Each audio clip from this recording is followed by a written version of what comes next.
out for the Vegan Organic Network, yeah. Come on. It's a wildlife emergency. They're poisoning the water and they're cutting down trees. It's a wildlife emergency. Too much land used for animal feed. It's a wildlife emergency. Time to stand up like Gandhi G. It's a wildlife emergency. Vegan organic, set the planet free. It's a farm animal emergency. So much slaughter people never see. It's a farm animal emergency. So much suffering people never see. It's a farm animal emergency. Time to be kind like Gandhi G.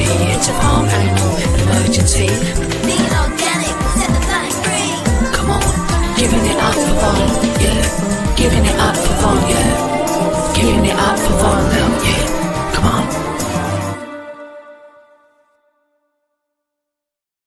Wow, what a way to start the show. Our end of year special. Welcome everyone to Veganic Gardeners Question Time. I am your host, Giles Bryant.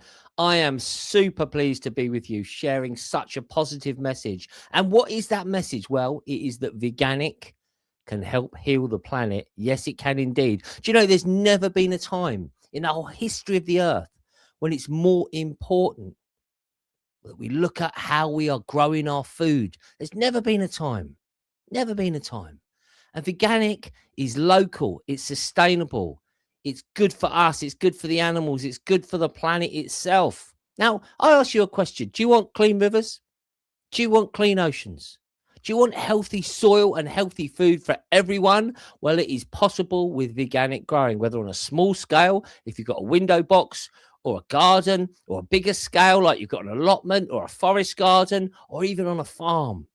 All around the world, veganic growing is happening. And if you want to connect to that, you know, a great way to do it is the Von map, a brainwave of the maestro, Dan Graham, the head of the Vegan Organic Charity. So do please get on the Von map. If you're a veganic grower, if you grow without chemical or animal inputs, or if you just want to support this way of growing, there we go, vonmap.org. You can, of course, always follow the links on the brilliant website of the Vegan Organic Network, which is veganorganic.net.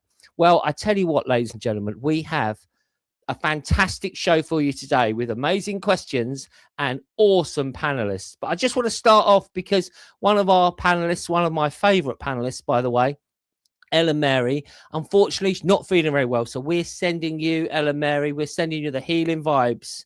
And we've got some advice about how to help you be healthy this winter and help all of our listeners and viewers out there as well. Well, that's enough about me. I tell you what, let's introduce our wonderful, our incredible, some of my favorite people in the whole world, experts of growing veganically.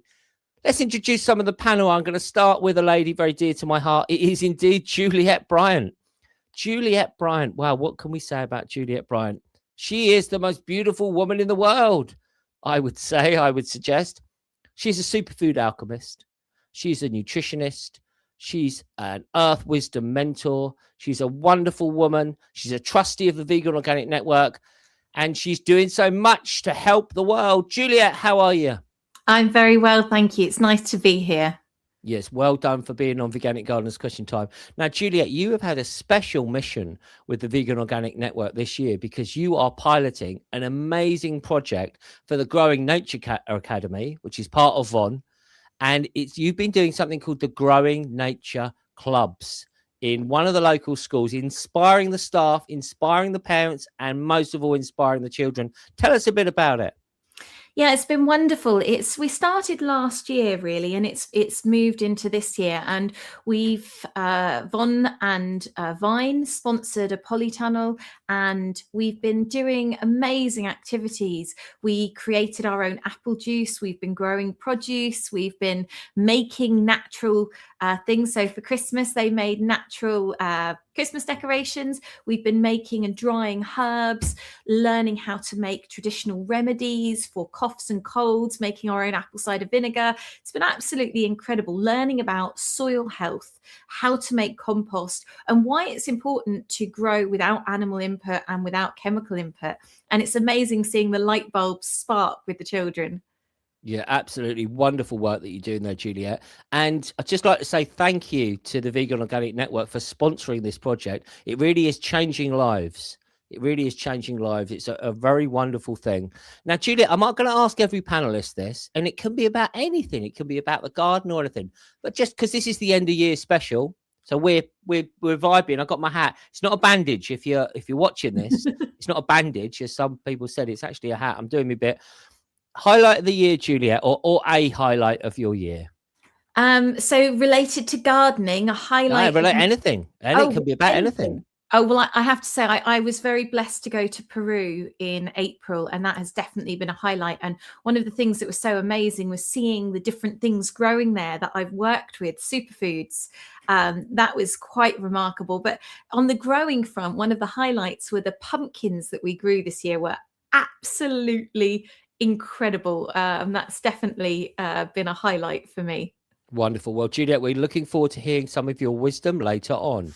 Well, Maestro, thank you. The next panelist is an old friend of mine and is really one of the leading permaculture experts and teachers in the UK. He's a fantastic man. He's just had a brilliant new book come out, which I'm just going to show you here. Look. I bought it for Christmas, and I'm just trying not to read it because it just looks so amazing. Graham Burnett he's written many books. He runs permaculture design courses and also vegan permaculture design, which is absolutely amazing. His website is spiralseed.co.uk. He's a top man. Graham, are you there? Hello. Here he is. Yes, He's coming in. How are you, my friend? I'm good. Thank you very much. Yeah, good to see you, Giles. Good to see you. It's wonderful. It's wonderful to see you. It's wonderful to connect with people who, people that I've known for decades, and we're still going, and we're still going strong. And I would say stronger 20 years, than ever. 30 years, 20 years, 30 years, something like that. Yeah, long. But that's long not old time, because we're not that old. So how could that no, be? of course, exactly. That's what I tell myself every day. How has it happened? So how has 2025 been for you, my friend? Yeah, mixed, like for everybody, bit of a mixed bag. But let's focus on the positives. Been some really good stuff happening. I've run 2 successful permaculture design courses at Organically, who are a wonderful site up in northeast London, doing not only food growing, they're kind of veganic, but they're doing a lot of that. They're mainly around the work they're doing with communities and stuff like that.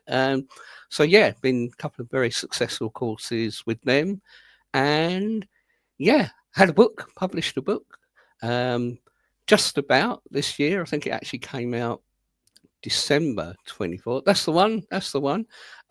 So yeah, it's been exciting. Getting close to not that many copies left now, so I'm already thinking about doing, reprinting it. So it's been a good year, and a lot of other really cool stuff going on. I've had a couple of exhibitions, and I've been doing some podcasts about stuff that's not really vegan organic related, but around kind of local community stuff and things like that. Yeah. Anyway, I'm starting to ramble. No, I love your rambling, mate. It's been a busy year. No, so.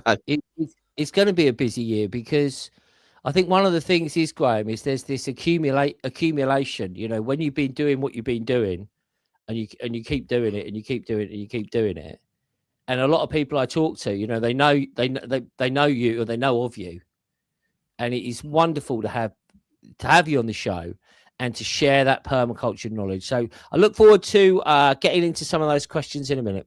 Thank you, my friend. Thank you. Okay, now our final panelist. I tell you what, last but not least, I love this guy. My old PE teacher, he'd call everyone his favourite. You're my favourite. You're my favourite. And we kind of caught his game. But Pierce is definitely one of my favourites. Brilliant expert. Brilliant author. Love his books. I've got this has been updated. I think it's on its 3rd issue or something. How to store your garden produce. The key to self-sufficiency. Who doesn't want a bit of that? But not just that. He's a wildlife filmmaker. He set up Wild Eye, the International School of Filmmaking, and he's author of many books. And we're going to get into some of that later. Keen grower and a great promoter of the veganic way. Pierce, are you there? I am here. Yes. Hello. Yes, there you go. I love the hat, Pierce. Getting in the Yeah, well, spirit at the end of year. I'm trying to grow the beard a bit longer as well, so I can do my Santa act next week. Yeah. Oh, amazing. Yeah. Well done you for that. Absolutely. So, Piers, let's just, what's been the highlight or a highlight of your year, my friend? Well, one of my highlights this year is I've been volunteering for an organisation called Plot 22, which is a community allotment in Hove near Brighton. And they have different groups of people come in on different days to do various activities.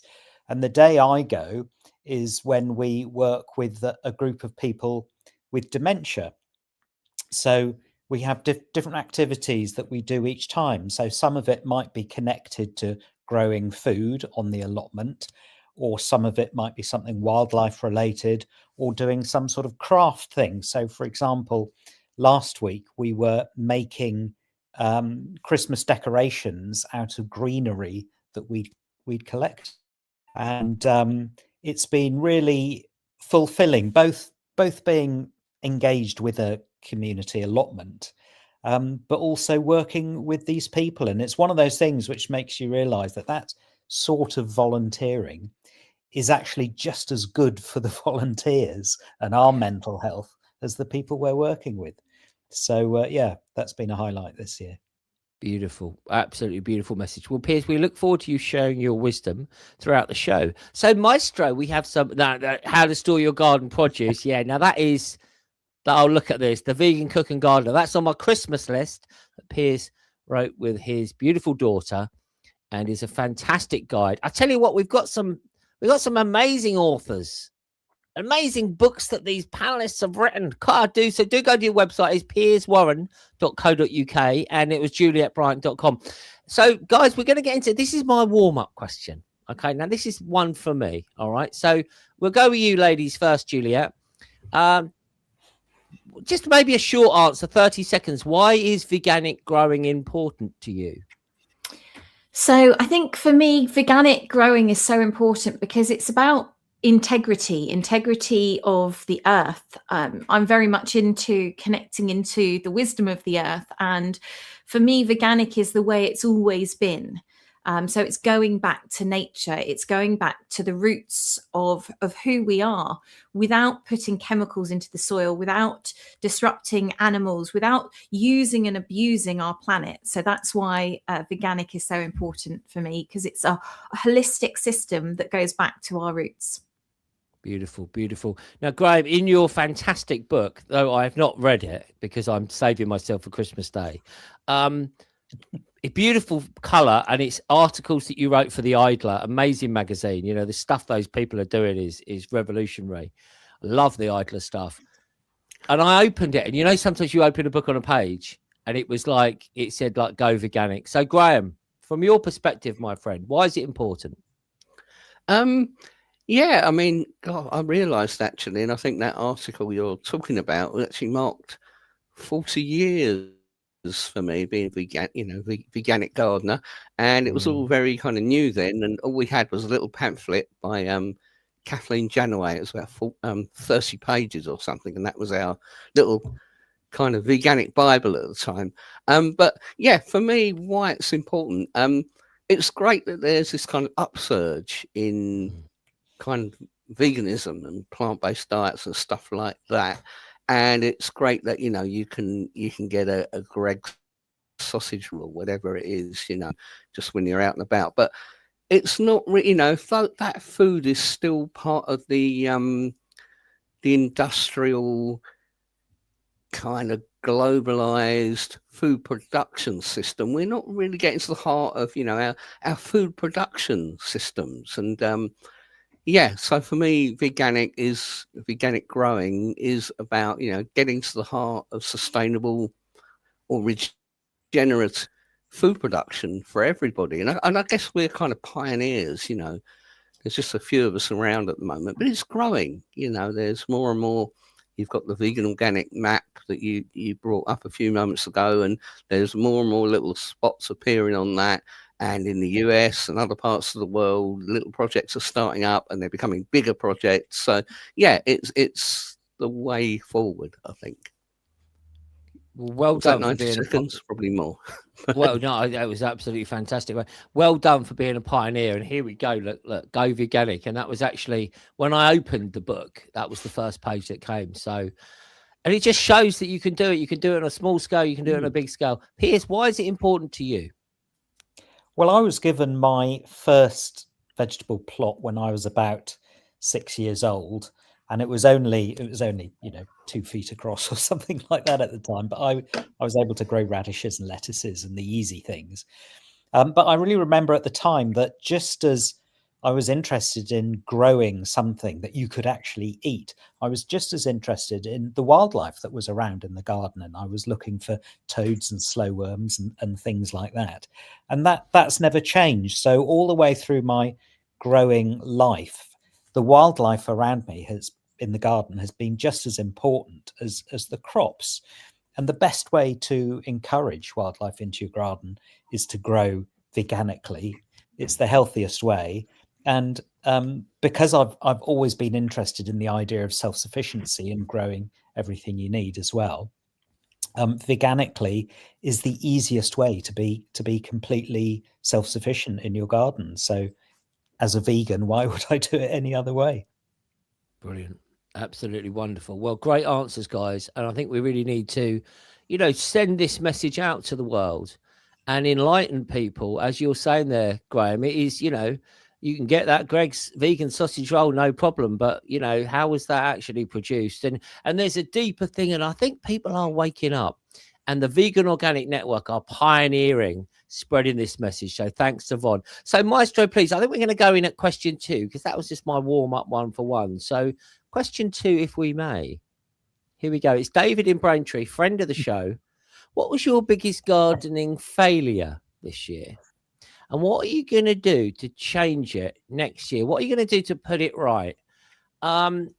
Piers, did you have any failures this year? Yeah, of course. Every year. Yeah. So what was your biggest one? And David wants to know. That's how you learn, isn't it? By having failures. Anyway, my worst one this year was aubergines. Didn't get a single aubergine. I actually I didn't plant seeds early in the year, which I should have done. But a bit later in the year, I did find some small aubergine plants for sale, so I got some of those. But it was already a bit late on in the year for growing aubergines, and they weren't very big. And although it grew into a fair-sized plant in my greenhouse, by the time it was that size, it was quite late in the season. And unfortunately, these days, we have far fewer insects around, and especially inside the greenhouse. So plants being pollinated inside the greenhouse is increasingly difficult to rely on that. And I didn't use my little paintbrush to pollinate the aubergine flowers. And sure enough, one by one, the flowers just fell off and I had no fruits at all. So next year, I'll be sowing the seeds early in the year, like February, in a heated propagator to get them going quickly. And when the time comes, I'll be there with my paintbrush to pollinate them. Brilliant. Absolutely wonderful. I think that's so true, isn't it? Failure is one of our greatest teachers. So, Graham, David from Braintree, he wants to know, did you have a big failure? And what might you do to correct it? Well, I think I'm with yourself and Piers that there's no such thing as failure as such. It's all a learning opportunity. I'll have to be honest, I off the ball rather a lot with the allotment this year because of personal circumstances and not really. So I didn't really grow very much at all, to be honest. But yeah, I mean that's just the way it's been this year for me. I think this saying this thing about when it's all a learning opportunity and it's all very zen and there's taking that away as a yield, but there is still that time when when you've got like a seed tray of tomatoes and they're coming up and they've got the two little leaves And then the next time you come, like a snail has been through there and eaten every single one. And they just leave that little stalk sticking up like that, like up yours, and so I find my Zen composure does kind of like falter a little bit, at those sort of moments. But then you kind of reflect and it's okay. And, there's always next year. That would always be my takeaway. Beautiful. There is always next year. And thank God, we've got shops with food. Juliet Bryant, did you have a failure? And what are you going to do? David from Braintree, friend of the show, he wants to know. He wants to talk about failure. So it was interesting. Last year we had a lot of failures. Our cucumbers, our courgettes, we really struggled. They were eaten, as Graham said, the slugs devoured them last year. And this year we had so many amazing crops. We did really, really well. But the strawberries didn't do so well. And that was partially because of the weather. It was very, very dry. And also partially because our son loves football and was belting the ball into the strawberry patch over and over again. So this year we've moved the goal to the other side. So hopefully the strawberries will survive. But, I was in India recently at a beautiful organic spice farm called Tanshika. And it was very interesting there because, they grow in a permaculture style. And when you talk to them, so often one crop has a bad year, but something else does really well. And I think that's the joy of growing in a multi kind of tiered system where you do it following the veganic principles, but also the permaculture principles, so that you have that ability that if one crop doesn't do so well, at least you've got another one that will do incredibly. Like cucumbers for us this year were very good. Yeah, that's a good thing, isn't it? It's growing that diversity, that biodiversity, like you find in a forest, in the forest garden, and then you can sort it. Okay, Maestro, next question, please. Okay, it's Betsy. What produce are you most pleased that you've stored, and what are you going to do with it? So, Graham, if you've had a bit of a year off the allotment, I don't know if you've been growing, so that's but Pierce, what have you stored? I mean, you've literally written the book on it, my friend. What you're most pleased that you've gone, oh, I've got some of this. Well, this year, one that worked really well was shallots, and I grew them at the end of a raised bed. It wasn't even a very big area, maybe 1 meter squared, with I don't know, a dozen or so shallot plants. But they did so well, and shallots store really well as well. They store best of all of the onions, really, and I've still got plenty of those. I always grow plenty of ballotti beans so that I can dry those and use them right the way through until the next season. But in terms of taste, my favorite thing has been quince jelly, which is just delicious. Oh, love that. And if you do want any more advice about how to store your garden produce, plug, go piercewarren.co.uk or wherever you might get your, there we go, boom. So Graham, what do you've not grown a lot this year, but Jim, is there something that you go, I'm gonna store some of them? Yeah, I mean, nothing too exciting really, just like your onions, kind of potatoes, stuff like that. I am pleased to say that in our back garden, our apples did really well. We've got a very small urban back garden. It's only like about 25 foot by 17 foot, but we've got like 5 or 6 small apple trees, and even though things got a bit neglected, the apples just kind of get on with it anyway. And we're still, I think they started producing late July, probably, the first windfalls that you can kind of pick and make it. So, they're a little bit sour for eating, but you can still make them into chutney and stuff like that.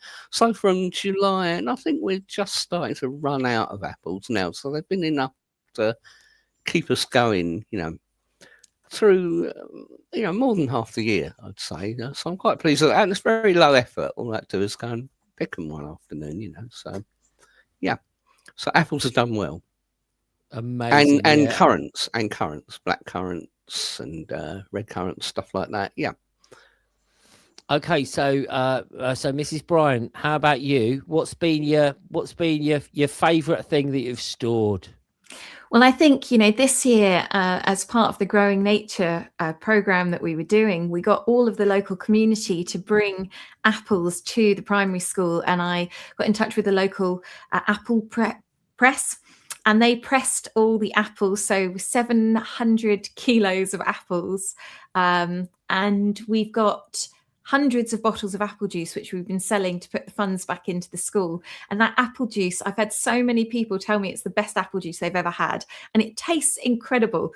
And I feel like it's the community spirit that people are drinking when they have it, because everyone came together. So that definitely has got to be one of my biggest celebrations. But also, for me, I love herbs. So we grow lots and lots of herbs here. So drying those herbs, making tinctures. I've got a beautiful winter remedy, which is elderberries, rose hips, sloes, sage, rosemary, thyme, oregano. So that's really beautiful. And been having that to keep the coughs and colds away. So those two are probably my favorite things. Brilliant. And that last one, I think we need to send the recipe to Ellen Mary. Yes. Oh, here we go. I've used Pear's book a lot this year and also made quince jelly. There we go. Bag washer. Keep washing that. Oh, here we go. Oh, there are different types of edible quinces. Been looking for the small one, which is very fragrant. I only see the big ones in the shops. Anyone just quickly there? For Yeah, cherry? there are different varieties in the same way that we have lots of different varieties of apples. There are Mhm. different varieties of quinces which come in different sizes and flavors. So yeah, look out for the one you want. Look out for the one you want indeed. Look, here is the apple juice, everyone. I'm just holding it up.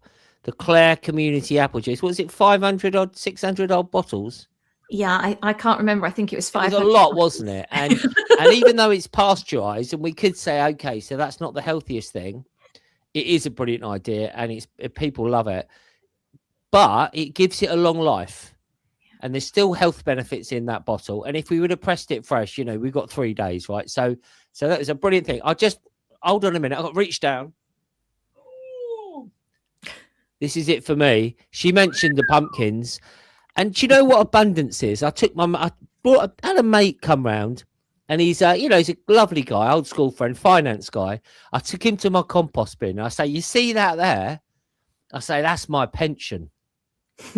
And then I showed him all me pumpkins, and we've got 2 Christmas trees because we're very posh. And under one of our Christmas trees is filled with pumpkins. Now, what am I going to do with that? Well, we got people coming around for the solstice. I'm going to make a big stew. Oh, yes, I am. Oh, Maestro, here we going. Now, we've had some questions in today, which is a little bit more unusual. But when we put the thing out and we say, look, these are the guests, these are the experts coming on. Some people are like, well, I need to ask that guy a question. I think we've got one coming up for you, Pierce. Maestro, please. Here we go. Yeah, for Pierce. I've seen you've written a book all about the many uses of nettles. Actually, Donna, it's 101 uses. Okay, just give us some favourites, Pierce. Just give us 3 favourites, maybe, or however many you want.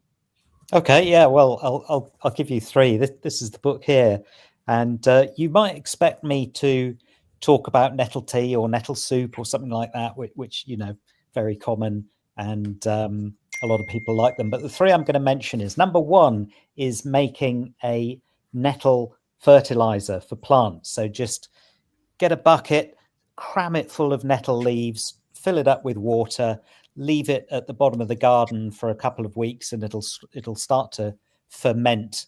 And you can do the same thing with comfrey, of course.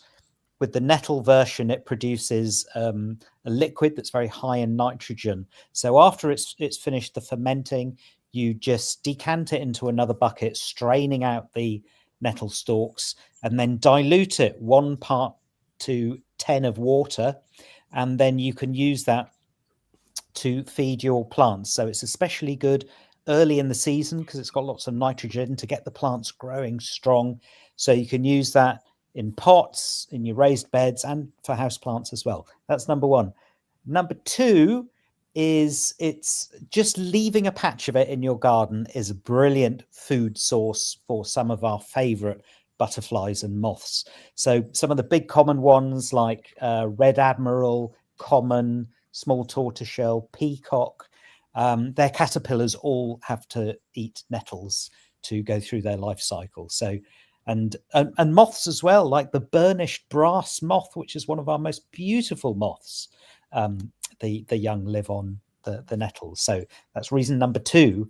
And number 3, which is a slightly more unusual one, is use as a pain relief for arthritis. Now, arthritis runs in my family, unfortunately, and I feel it sometimes.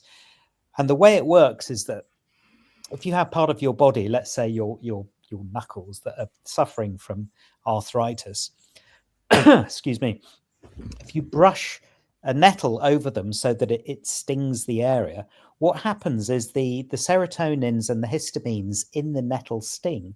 They're neurotransmitters, and they send messages to the brain, which go to your nerve endings, which will reduce the sensation of pain from the arthritis.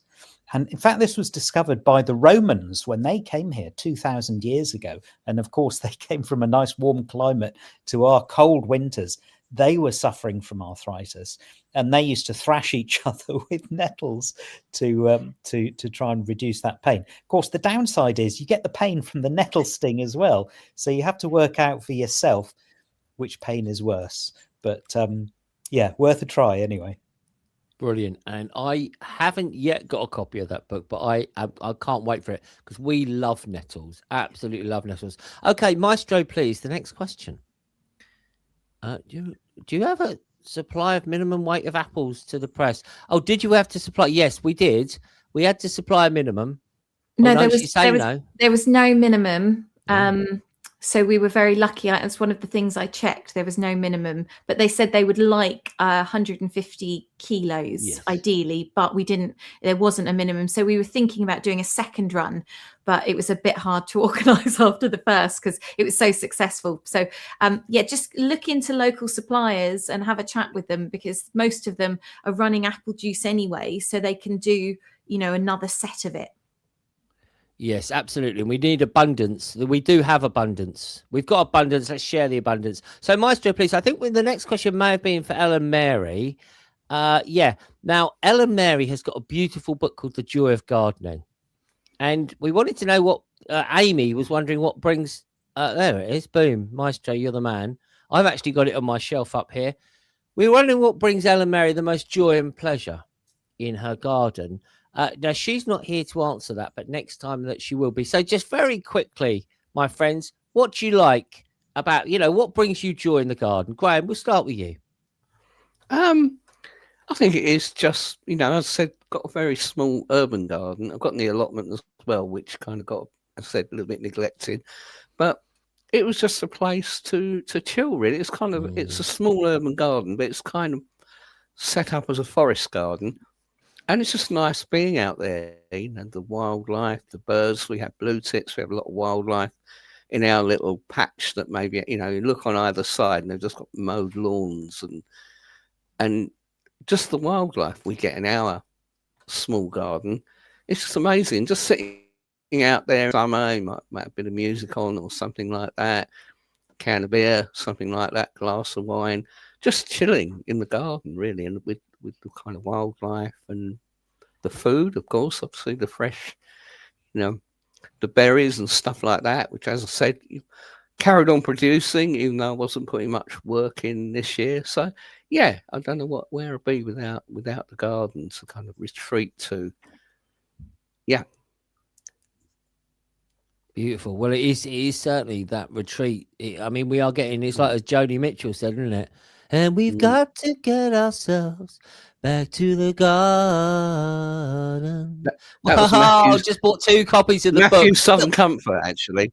Well, yeah, absolutely. What I'd just like to say, everyone, right? So it is spiralseed.co.uk. It is pierswarren.co.uk. It is julietbryant.com. Or you can buy my book, The Mechanics of Manifestation. It is up there somewhere at charlesbryant.com. But please support us. That's all I'm going to say. Support the people doing good in the world and support Von. Sign up for Von. If you got some, the old bunts, give Von a donation. They're healing the world. Juliet. I don't know if I can really ask you this with a straight face, but what brings you most pleasure in the garden?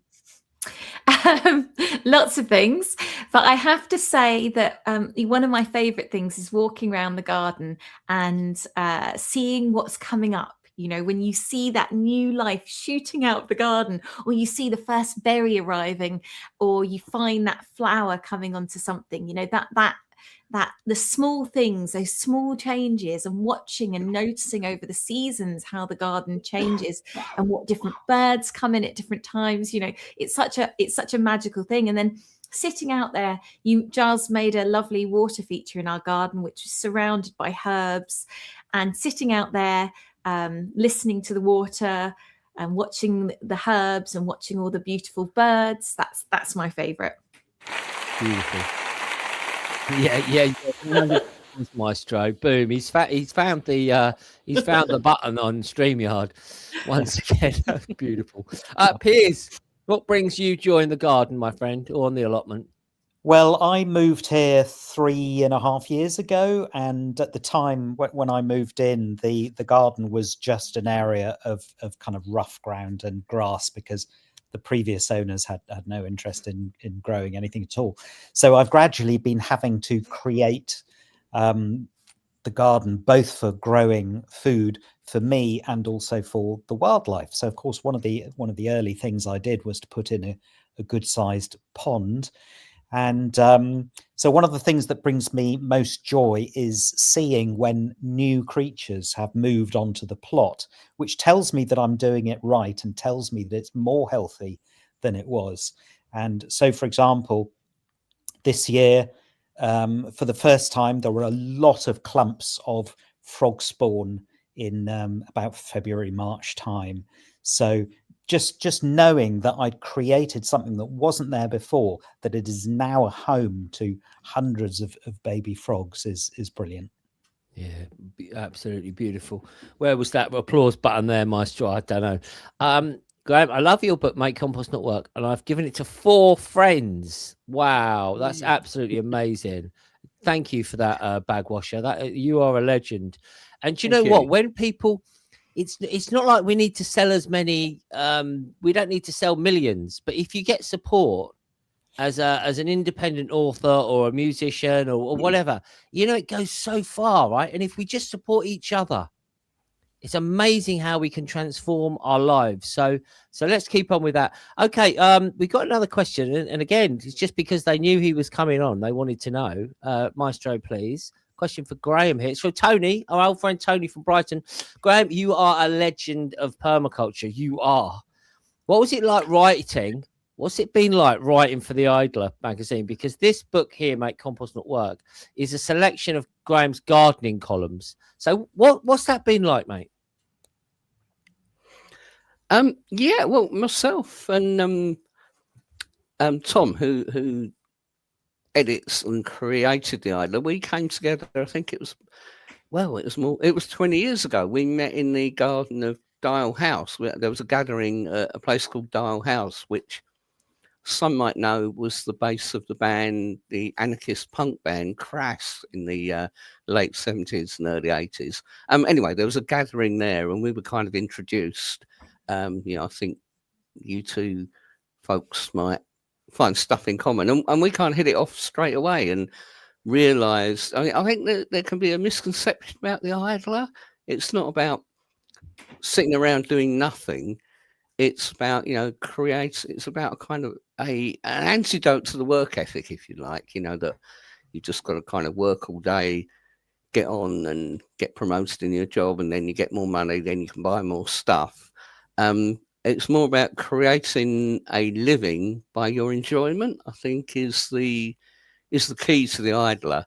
And so it's very much about stuff like food growing and DIY stuff and making your own art and making your own music and stuff like that. And Tom invited me to write, would you write a little piece about permaculture for the Idler, which I did. And then this month or the next issue, can you write another one? And I say that was 20 years ago, and I've been producing them, writing them ever since. I really enjoy writing for the Idler because it's so diverse, and you're kind of not some people have said to me, well, how can you write for the Idler when they'll also have reviews of restaurants that kind of sell, kind of meat and stuff like that? So, well, but then you're not preaching. It's like about not preaching. You're talking to people outside of the bubble, I think, Yeah. which I think is what I really enjoy about writing for the Idler. And, they're always kind of quite bite-sized pieces. So they're not in-depth technical articles, but hopefully it's kind of, I don't like the term getting the message across. That sounds a little bit preachy, but it's not, it's just kind of maybe putting a point of view out there that people might not necessarily otherwise have considered. And that's what I enjoy about the Idler, I think, Yeah, brilliant, mate. Brilliant. I mean, I love the work that Tom's done. I've read lots of his books and very funny. And House to be free and House to be idle. Yeah. And it's about also, we are the world, right? We are the world. We are the people. And if we're going to spread this message to the world, as much as I love this show and it's fantastic, but there's only some sort of people are going to watch this because it's called Veganic Gardeners Question Time. So some people straight away aren't going to be interested. So by being able to cross over in these different forms of media, I think is vital. Okay, Maestro, please. We have a question. They knew she was going to be on and they asked her. Oh, that's Tony again. I think it's question 7, please. There we go. Boom. It's Melissa. She's in lovely Hertfordshire. I have seen that the UK government has recently banned the sale of turkey tails mushrooms. They grow like all wild foods veganically. Yeah, because nature is veganic. Julia, I read in your mushroom book about the scientific research and healing benefits of this mushroom.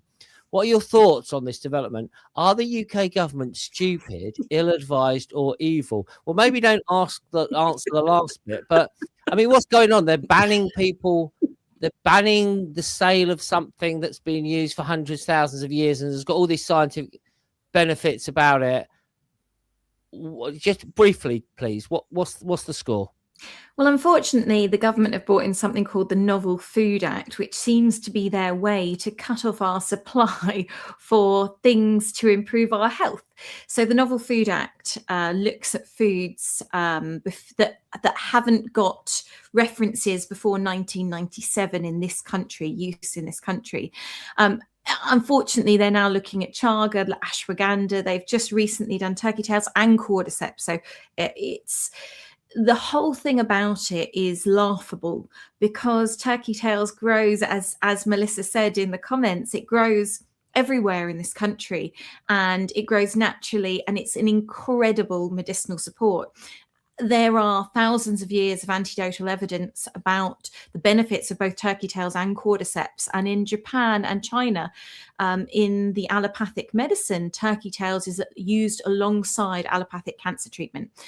So it's not considered an alternative. It's actually in the mainstream over there. So I think that they have been very ill-advised in the banning of it in this country. But then you look at the Herbalist's Charter of 1542, which Henry VIII brought in, and basically this says that a person should have the rights to treat themselves naturally and those around them.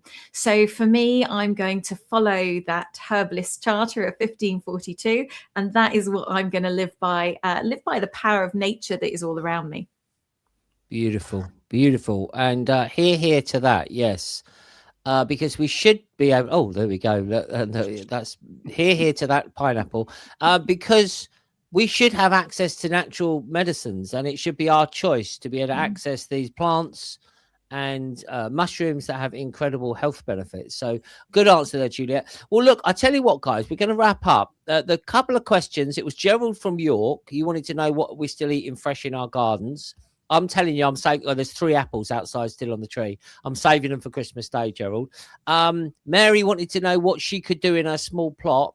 Thank you, Maestro.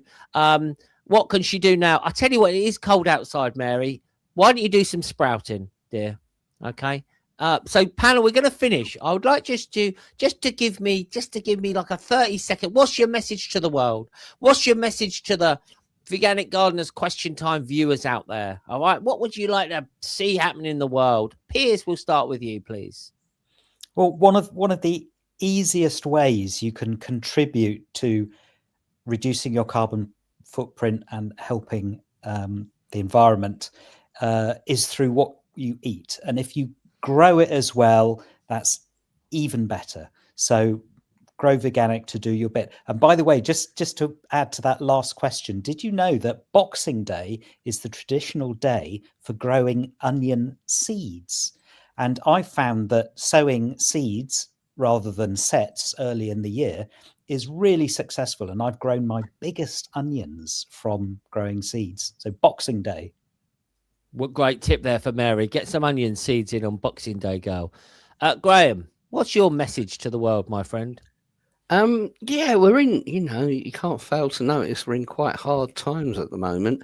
So I think my message is don't give up, like it can feel kind of, the weight of the stuff that's going on at the moment. But there is, there's so many cool projects happening organically. I talked about what you're doing, what Piers is doing. Just kind of look for allies and don't give up. I was going to swear a bit, but I probably won't. But yeah, don't let the grind you down. Yes, beautiful. Let's keep going, people. And finally, for you, Juliet Bryant. So for me, it's about having gratitude. Every day, wake up and think about all the amazing things that are going on in your life and in the world. As Graham said, there's a lot of bad stuff going on, but the more we focus on that, the more we bring it in. So let's focus on what is amazing. Let's focus on the joy and the beauty and be kind to ourselves and others. I think that's the main thing. If we can live as much as we can in a space of kindness and reciprocity, then that cycle just keeps growing and growing. And it all starts with us, doesn't it? So if we can be kind to ourselves, that kindness will ripple out to the whole planet. A beautiful message indeed. Well, I would, on behalf of everyone at the Vegan Organic Network, I'd like to wish everyone a very happy time at the solstice, at the Christmas, for the new year. We're going to be back with a show in January, Veganic Gardeners Question Time. Get those onion seeds in, all right? Maybe do some sprouting, Oh, thank you very, very much. Here we go. Good show as always, panel. Thanks for your rich and well composted advice. I do like that one. Yes. And I'm going to expand my compost bin soon. I'm so excited. I'm getting the more pallets. Oh, yes. The pension's building. I'm going to make me pumpkin soup. Oh, so have a fantastic time. I'd like to, on behalf of Piers, Juliet, Graham, and Ellen Mary, if you'll sit at home, my darling, when you get some sage tea, all right? Get some, like I'm drinking here, sage and rosemary and thyme and oregano, and you make yourself a tea and you have a good rest, and we'll see you soon. Thank you, everyone. Fantastic show. Thank you to Dan, the maestro behind the scenes from the Vegan Organic Network. It is veganorganic.net. Check it out. It's Piers Warren.co.uk. It's spiralseed.co.uk. It's julietbryant.com. I am Giles Bryant from the World Healing Project. God bless you all. Have a fantastic Christmas. Merry Christmas. Merry Christmas. Happy solstice.